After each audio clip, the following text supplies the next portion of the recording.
ओम शांति।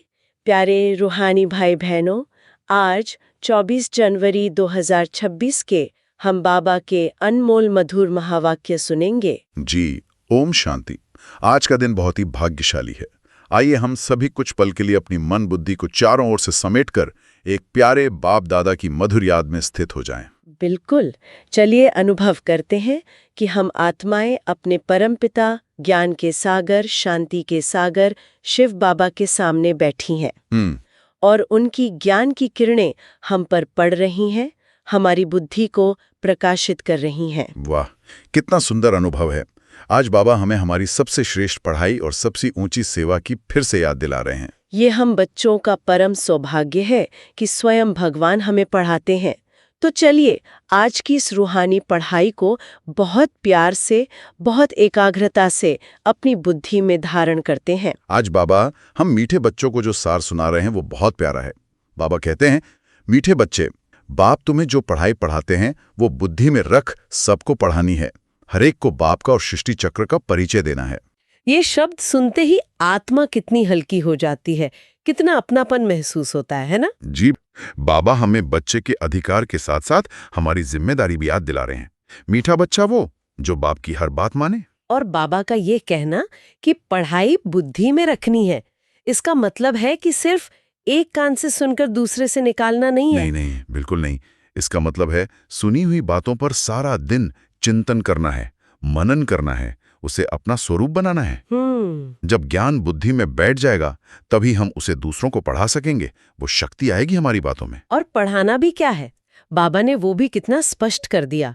कोई बहुत बड़ी बड़ी किताबें नहीं, बस दो मुख्य बातें। जी, पहला बाप का परिचय और दूसरा सृष्टि चक्र का परिचय।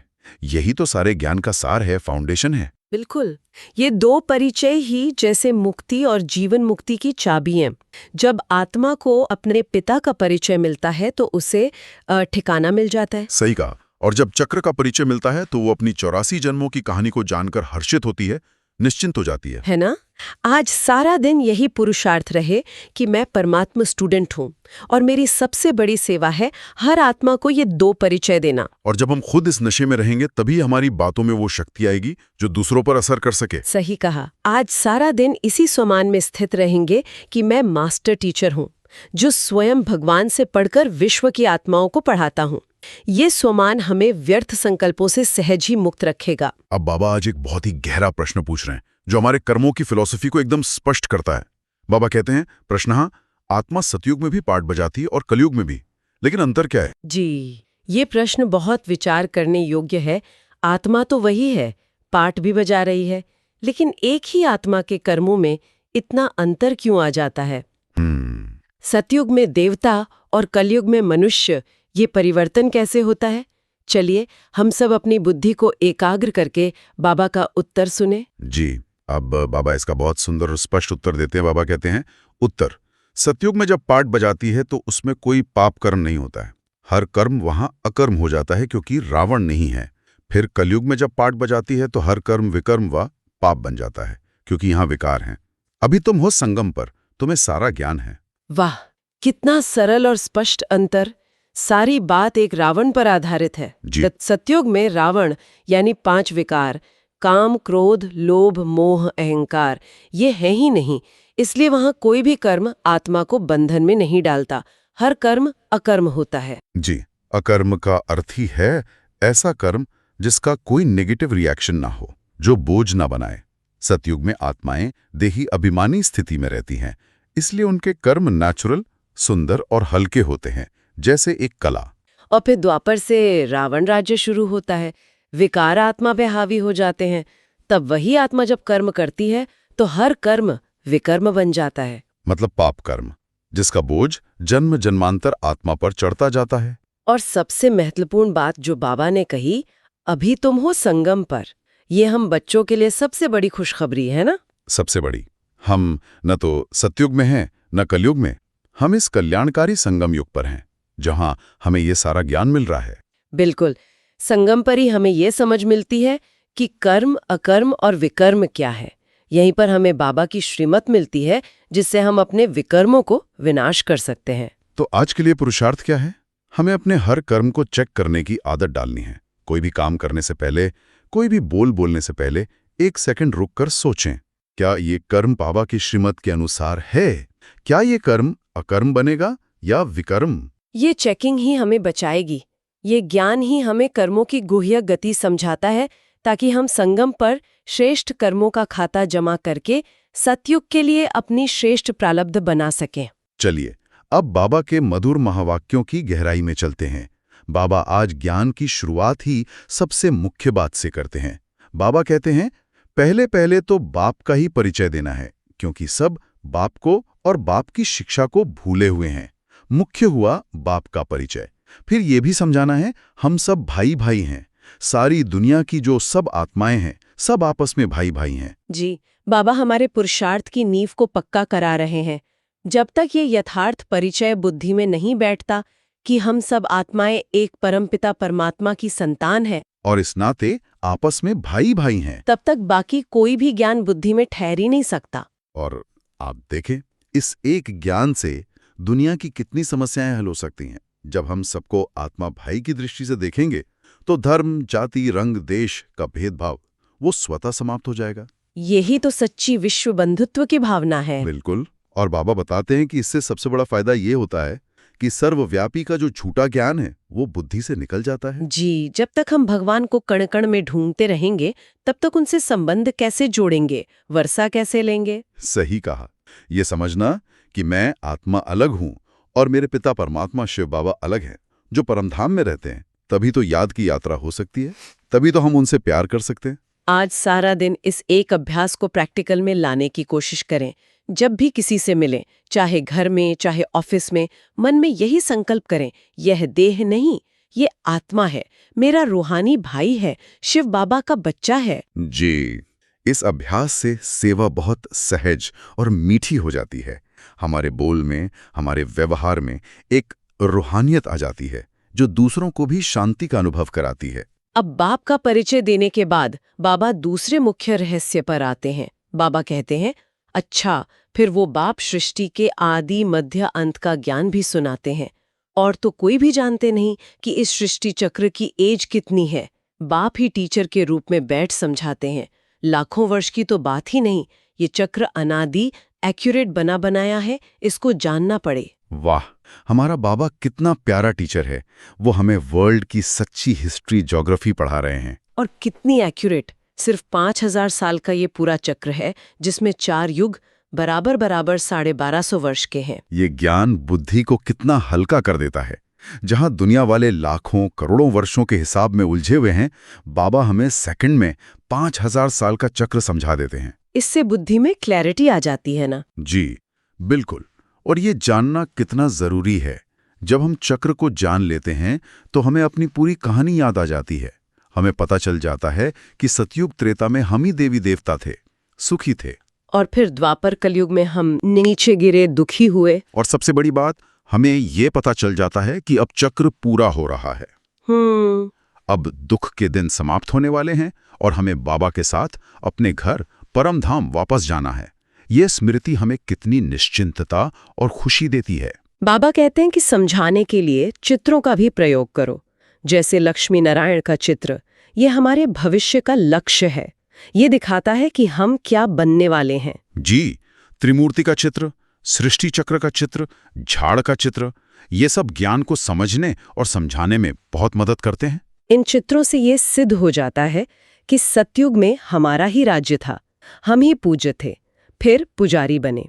ये अपनी कहानी को याद करना ही पुरुषार्थ में तीव्र गति लाता है। अब बाबा कर्मों की गति को फिर से और भी स्पष्ट करते हैं। ये बहुत गहरी समझ है। बाबा कहते हैं, सतयुग में विकर्म होता ही नहीं। कर्म करते हैं, पाठ बजाते हैं, परंतु वो कर्म अकर्म हो जाता है। गीता में भी अक्षर हैं, अभी तुम प्रैक्टिकल में समझ रहे हो। जहां कर्म अकर्म हो जाते हैं उसको ही सतयुग कहा जाता है, और फिर जहां सब कर्म विकर्म होते हैं उसको कलयुग कहा जाता है। जी, ये बहुत ही सुंदर पॉइंट है।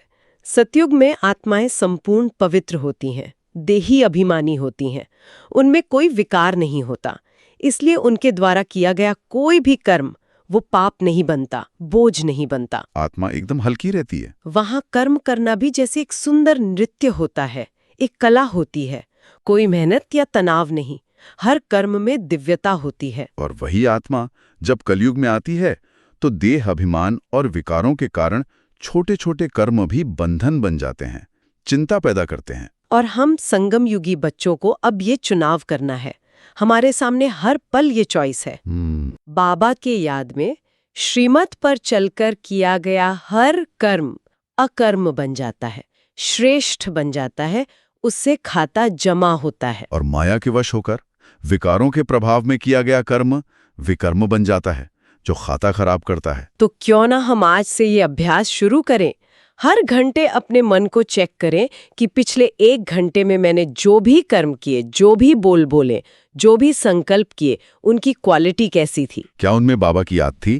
क्या वे श्रेष्ठ थे? ये छोटी छोटी चेकिंग ही हमें बड़े विकर्मों से बचा लेगी।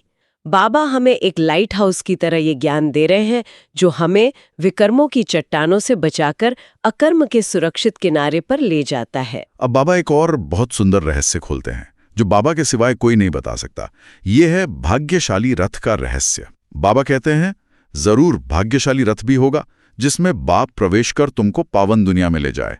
तो बाप समझाते हैं, मीठे मीठे बच्चों, मैं उनके तन में आता हूं जो बहुत जन्मों के अंत में हैं, पूरा 84 जन्म लेते हैं, भाग्यशाली रथ पर आना पड़ता है। जी, ये एक ऐसा रहस्य है जिस पर दुनिया वाले बहुत उलझते हैं, लेकिन बाबा कितनी सहज रीति से समझाते हैं कि पतितों को पावन बनाने के लिए उन्हें पतित दुनिया में और एक साधारण पतित शरीर में ही आना पड़ेगा। तभी तो वे हम पतित बच्चों से मिल सकते हैं। बिल्कुल, जैसे सोने को शुद्ध करने के लिए उसे भट्ठी में ही डालना पड़ता है, वैसे ही आत्माओं को पावन बनाने के लिए शिव बाबा को इस पुरानी दुनिया में एक साधारण तन में आना पड़ता है। वे श्री कृष्ण के पावन सतयुगी तन में नहीं आ सकते, क्योंकि श्री कृष्ण तो नई दुनिया का प्रिंस है। और बाबा उस आत्मा की महिमा भी बताते हैं जिसे वे अपना रथ बनाते हैं।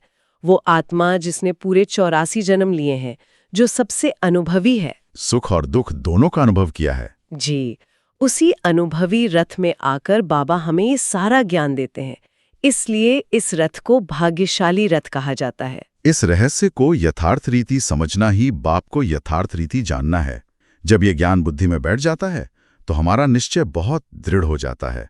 फिर कोई भी संशय हमें हिला नहीं सकता। वाह बाबा, आप कितने निराकार और निरहंकारी हैं कि अपना परिचय देने के लिए भी अपने बच्चे के तन का आधार लेते हैं और उसकी महिमा करते हैं। ये बाबा का बच्चों पर कितना प्यार है। अब अंत में बाबा हमें ड्रामा पर भी निश्चिंत करते हैं। बाबा कहते हैं, ये बना बनाया खेल ड्रामा के अंदर फिक्स है। दूसरा शरीर लिया तो उनको श्री कृष्ण नहीं कहेंगे। वर्ल्ड की हिस्ट्री ज्योग्राफी हूबहू रिपीट कहा जाता है, तो ये ड्रामा रिपीट होता रहता है। सतो रजो तमो में आना ही है। जी, ये ज्ञान तो जैसे हमें अचल अडोल बनाने वाली संजीवनी बूटी है। जो कुछ भी हो रहा है, अच्छा या बुरा, वो सब इस 5000 साल के ड्रामा में पहले से ही नोंद है। कुछ भी नया नहीं हो रहा है। 5000 साल पहले भी हूबहू यही सीन हुआ था। ये स्मृति हमें हर परिस्थिति में साक्षी होकर देखने की शक्ति देती है। मन में जो क्यों, क्या, ऐसा क्यों हुआ कि तूफान चलते हैं, वो शांत हो जाते हैं, है ना? जी बिल्कुल। हम समझ जाते हैं कि हर सीन कल्याणकारी है और हर एक्टर अपना पार्ट बजा रहा है। और बाबा ने ये भी स्पष्ट कर दिया कि इस ड्रामे से कोई भी आत्मा मुक्त नहीं हो सकती। मोक्ष किसी को नहीं मिलता। आत्मा को अपना पार्ट बजाने सृष्टि पर आना ही है। यह अनादि अविनाशी खेल है।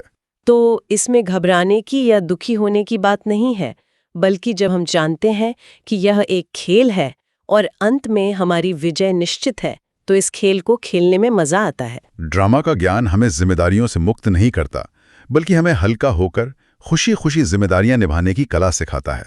तो आज की मुरली से धारणा के लिए जो मुख्य सार है, उसे हम बहुत प्यार और एकाग्रता से सुनेंगे और अपनी बुद्धि में समा लेंगे। जी, पहली बात, बाबा कहते हैं, हम सब आत्म रूप में भाई भाई हैं। यह पाठ पक्का करना और कराना है। अपने संस्कारों को याद से संपूर्ण पावन बनाना है। ये हमारे विश्व कल्याण की सेवा का आधार है। जब हम हर एक को आत्मा भाई की दृष्टि से देखते हैं तो नफरत, घृणा, ईर्ष्या, भेदभाव सब समाप्त हो जाता है। और रही बात अपने पुराने जन्म जन्मांतर के संस्कारों की, तो उन्हें बदलने का एक ही शक्तिशाली तरीका है, बाबा की याद। याद की अग्नि में ही पुराने संस्कार भस्म होंगे और दिव्य संस्कार धारण होंगे। तो आज का प्रैक्टिकल अभ्यास यही है। हर आत्मा को देखते हुए मन में संकल्प करें, ये मेरा रूहानी भाई है, शिव बाबा का बच्चा है। इस एक संकल्प से हमारी वृत्ति में, वाइब्रेशन में जमीन आसमान का अंतर आ जाएगा। अब धारणा के लिए दूसरा पॉइंट। बाबा कहते हैं 24 कैरेट सच्चा सोना। सतो प्रधान बनने के लिए कर्म अकर्म विकर्म की गुह्य गति को बुद्धि में रख अब कोई भी विकर्म नहीं करना है। जी, हमारा लक्ष्य है 24 कैरेट खरा सोना बनना, यानी संपूर्ण सतोप्रधान पवित्र बनना। और उसका साधन है अपने कर्मों पर पूरा पूरा अटेंशन रखना। जैसे एक सुनार सोने को शुद्ध करते समय बहुत ध्यान रखता है, एक भी कचरा न रह जाए, वैसे ही हमें अपने संकल्प, बोल और कर्म पर ध्यान देना है। हर कर्म करने से पहले 1 सेकंड के लिए रुकें और खुद से पूछें, क्या ये कर्म बाबा को प्रिय लगेगा? क्या ये कर्म मेरी और दूसरों की आत्मा की उन्नति करने वाला है? ये छोटी सी चेकिंग हमें बड़े बड़े विकर्म करने से बचा लेगी और हमारा खाता जमा करती जाएगी। ये दोनों ही धारणा के पॉइंट्स आज के हमारे पुरुषार्थ का आधार हैं। आज हम सभी बच्चों के लिए बाबा का बहुत ही प्यारा, शक्तिशाली वरदान है। बाबा कहते हैं, वरदान का शीर्षक है, घबराने की डांस छोड़, सदा खुशी की डांस करने वाले मास्टर नॉलेजफुल भव।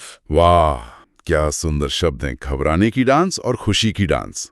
बाबा हमारे हर भाव को, हर मनोस्थिति को एक डांस के रूप में देखते हैं। जी, अब बाबा इस वरदान को स्पष्ट करते हैं। जो बच्चे मास्टर नॉलेजफुल है वो कभी घबराने की डांस नहीं कर सकते। सेकंड में सीढ़ी नीचे, सेकंड में ऊपर। अब ये संस्कार चेंज करो तो बहुत फास्ट जाएंगे। सिर्फ मिली हुई अथॉरिटी को, नॉलेज को, परिवार के सहयोग को यूज करो, बाप के हाथ में हाथ देकर चलते रहो तो खुशी की डांस करते रहेंगे, घबराने की डांस हो नहीं सकते। लेकिन जब माया का हाथ पकड़ लेते हो तो वो डांस होती है। बाबा ने बिल्कुल स्पष्ट इशारा दिया है। घबराहट, चिंता, भय, ये सब तब होता है जब हम ज्ञान को, अपनी आत्मिक अथॉरिटी को भूल जाते हैं। जब हम बाबा का हाथ छोड़कर माया का हाथ पकड़ लेते हैं, तब माया हमें चिंता, भय और संशय के गीत पर नचाती है। और खुशी की डांस कब होती है? जब हम दृढ़ता से बाप का हाथ पकड़कर चलते हैं, जब हमें ये याद रहता है कि मैं मास्टर नॉलेजफुल आत्मा हूँ। ड्रामा में हर सीन कल्याणकारी है और सर्वशक्तिमान बाप मेरे साथ हैं। तब कोई भी परिस्थिति हमें हिला नहीं सकती और हमारा मन अंदर ही अंदर खुशी में नाचता रहता है। तो आज हमें ये चुनाव करना है और हर पल करना है, मुझे किसका हाथ पकड़ना है, बाबा का या माया का? कौन सी डांस करनी है, खुशी की या घबराने की? आज जब भी कोई ऐसी परिस्थिति सामने आए जो मन को थोड़ा भी हिलाए, तो घबराने की डांस शुरू करने के बजाय 1 सेकंड रुककर इस वरदान को याद करें, बाबा का हाथ महसूस करें और मन में खुशी की डांस शुरू कर दें। आज का स्लोगन हमारे संकल्पों को श्रेष्ठ बनाने की बहुत सुंदर प्रेरणा देता है। बाबा कहते हैं, जिनका संकल्प और कर्म महान है वही मास्टर सर्वशक्तिमान है। वाह, शक्ति का आधार क्या है? बाबा ने एक लाइन में बता दिया। शक्ति का आधार है हमारे महान संकल्प और महान कर्म। शक्ति कहीं बाहर से नहीं आती, वो हमारे अपने संकल्पों से ही पैदा होती है ना? जी बिल्कुल। अगर हमारे संकल्प साधारण हैं, व्यर्थ हैं या नेगेटिव हैं, तो हमारी शक्ति जमा होने के बजाय लीक होती रहती है। आज ट्रैफिक कंट्रोल के समय इस स्लोगन पर विशेष ध्यान दें। जैसे ही ट्रैफिक कंट्रोल का समय हो, रुक कर चेक करें कि मेरे मन में कैसे संकल्प चल रहे हैं, क्या वे महान हैं? यह स्लोगन एक स्विच की तरह काम करता है। मैं मास्टर सर्वशक्तिमान आत्मा हूं, मेरे संकल्प साधारण नहीं हो सकते। यह स्मृति हमें तुरंत साधारणता से महानता की ओर ले जाएगी। अब हम बाप दादा के मधुर अव्यक्त इशारों को अपनी बुद्धि में समाएंगे। बाबा इशारा दे रहे हैं, इस अव्यक्त मास में बंधन मुक्त रहे, जीवन मुक्त स्थिति का अनुभव करो। कितना सुंदर और गहरा इशारा है। बाप दादा हमें जीवन मुक्त स्थिति का अनुभव अभी इसी संगम युगी जीवन में करने के लिए कह रहे हैं। और उसका साधन है बंधन मुक्त रहना। किसी भी व्यक्ति, वस्तु, वैभव या अपने ही पुराने संस्कारों के बंधन में नहीं बंधना। बाबा आगे और स्पष्ट करते हैं, मास्टर त्रिकालदर्शी बनकर हर कर्म, हर संकल्प करो व वचन बोलो तो कोई भी कर्म व्यर्थ व अनर्थ वाला नहीं हो सकता। त्रिकालदर्शी अर्थात साक्षीपन की स्थिति में स्थित होकर इन कर्मेंद्रियों द्वारा कर्म करेंगे तो कर्म के वशीभूत नहीं होंगे। सदा कर्म और कर्म के बंधन से मुक्त बन अपनी ऊंची स्टेज को प्राप्त कर लेंगे। वाह, कुंजी है। मास्टर त्रिकालदर्शी बनना। इसका अर्थ है हर कर्म करने से पहले उसके आदि, मध्य और अंत यानी तीनों कालों को जान लेना। जब हम परिणाम को जानकर कर्म करते हैं तो हमारा हर कर्म सफल होता है और वो हमें बंधन में नहीं डालता। और ये स्थिति तब बनती है जब हम साक्षी होकर कर्म करते हैं। मैं आत्मा इस देह रूपी रथ की सारथी हूँ और इन कर्मेंद्रियों से कर्म करा रही हूँ। जी, जैसे कमल का फूल कीचड़ में रहते हुए भी उससे न्यारा और प्यारा रहता है, हमें भी इस पुरानी दुनिया में रहते हुए ऐसे ही न्यारा रहना है। यही फरिश्ता स्थिति की प्रैक्टिस है। देह और देह के संबंधों के बंधनों से मुक्त, कर्मेंद्रियों के बंधनों से मुक्त। तो आज का अभ्यास है, जब भी कोई महत्वपूर्ण कर्म करें या कोई बड़ा निर्णय लें तो पहले 1 सेकंड के लिए रुकें, मास्टर त्रिकालदर्शी स्थिति में स्थित होकर सोचें और फिर करें। आप देखेंगी कर्म कितने श्रेष्ठ और सफल हो जाएंगे। ये सूक्ष्म पुरुषार्थ हमारी स्थिति को बहुत ऊंचा ले जाएगा। चलिए, अब हम सब मिलकर कुछ समय के लिए बाबा द्वारा दिए गए आज के श्रेष्ठ स्वमानों का गहराई से अभ्यास करेंगे। अपनी मन बुद्धि को एकाग्र करें। पहला स्वमान, मैं मास्टर नॉलेजफुल आत्मा हूँ। अनुभव करें इस स्वमान को। सृष्टि के आदि, मध्य, अंत का सारा ज्ञान, कर्मों की गुह्य गति का रहस्य, सब मेरी बुद्धि में समाया हुआ है। मैं ज्ञान का स्वरूप हूँ। जी, इस स्वमान में स्थित होकर अपनी हर परिस्थिति को देखें। आपको ज्ञान के प्रकाश में हर समस्या का समाधान स्पष्ट दिखाई देगा। कोई भी बात ज्ञान से बड़ी नहीं है। मैं घबरा नहीं सकता क्योंकि मैं मास्टर नॉलेजफुल हूँ। दूसरा स्वमान, मैं आत्मा, हम सब भाई भाई हैं। इस विश्व बंधुत्व की गहरी भावना को महसूस करें। हर आत्मा के प्रति मेरे मन में केवल स्नेह है, शुभ भावना है। कोई पराया नहीं, सब अपने हैं, एक पिता की संतान है। जब भी किसी से मिलें, बात करने से पहले मन में इस स्वमान को इमर्ज करें। आपके देखने का नजरिया, आपके बोलने का तरीका, सब कुछ बदल जाएगा। आपकी सेवा बहुत शक्तिशाली और सहज हो जाएगी। तीसरा स्वमान, मैं साक्षी दृष्टा हूँ। यह ड्रामा कल्याणकारी है। अपने को इस देह से न्यारा, भ्रुकुटी के मध्य में स्थित एक चमकता हुआ सितारा अनुभव करें और इस विश्व नाटक के हर दृश्य को एक डिटैच्ड ऑब्जर्वर की तरह देखें। हर सीन में कल्याण समाया हुआ है। ये स्वमान क्यों और क्या के तूफान से हमारी रक्षा करने वाला कवच है। ये हमारे मन को शांत और अचल रखता है। ये ड्रामा के डायरेक्टर हमारे प्यारे बाबा पर हमारे 100% निश्चय की निशानी है। चौथा स्वमान, मैं एक बाप का हाथ पकड़कर चलने वाली भाग्यशाली आत्मा हूँ। महसूस करें कि सर्वशक्तिमान बाबा का हाथ मेरे हाथ में है। मैं सदा सुरक्षित हूँ। मैं सदा निश्चिंत हूँ। माया की कोई भी शक्ति मुझे छू नहीं सकती क्योंकि मैं बाप की छत्रछाया में हूँ। जब भी मन थोड़ा भी कमजोर महसूस करें या कोई परिस्थिति मुश्किल लगे, तुरंत इस स्वमान का अभ्यास करें। बाबा के साथ का, उनकी शक्तियों का आपको तुरंत अनुभव होगा। ये अनुभव ही हमारी सबसे बड़ी ताकत है। पहचाने, मैं कोई साधारण आत्मा नहीं हूँ। मैं मास्टर सर्वशक्तिमान हूँ। मैं जैसा संकल्प करती हूँ वैसा ही बन जाती हूँ और वैसी ही सृष्टि रच लेती हूँ। ये स्वमान हमें साधारणता के कीचड़ से निकालकर श्रेष्ठता के कमल समान बना देता है। दिन भर में इस स्वमान को बार बार याद करें और अपनी स्थिति को ऊंचा उठाएं। अपने हर संकल्प को चेक करें कि क्या वो मेरी इस मास्टर सर्वशक्तिमान स्थिति की योग्य है। वाह, आज बाबा ने हमें ज्ञान रत्नों से कितना भरपूर कर दिया। आज की मुरली तो जैसे पूरे दिन के पुरुषार्थ का एक सुंदर नक्शा है, एक गाइड है। जी, बाबा ने हमें हमारी सबसे मुख्य रूहानी पढ़ाई, आत्मा भाई भाई का पाठ पक्का कराया और कर्मों की गुह्य गति को बहुत स्पष्ट रूप से समझाया। साथ ही वरदान में हमें सदा खुशी की डांस करने की बहुत सुंदर युक्ति भी बताई। तो आज हमें बस इसी लगन में रहना है कि मैं मास्टर नॉलेजफुल आत्मा हूँ। मुझे बाप का और चक्र का परिचय सबको देना है। हर कर्म श्रीमत पर करना है ताकि वो विकर्म न बने। और बाबा का हाथ पकड़कर सदा खुशी की डांस करनी है, घबराने की नहीं। अगर आप भी रोज बाबा की ऐसी गहरी श्रीमत और उसका सरल प्रैक्टिकल स्पष्टीकरण सुनकर अपने पुरुषार्थ को तीव्र करना चाहते हैं तो इस चैनल को सब्सक्राइब अवश्य करें ताकि बाबा का ज्ञान और प्यार रोज आप तक पहुंचता रहे। बाबा का हाथ और साथ सदा हम बच्चों पर है। उनकी मीठी मीठी याद में रहें, खुश रहें और खुशी खुशी सेवा करते रहें। अच्छा, ओम शांति।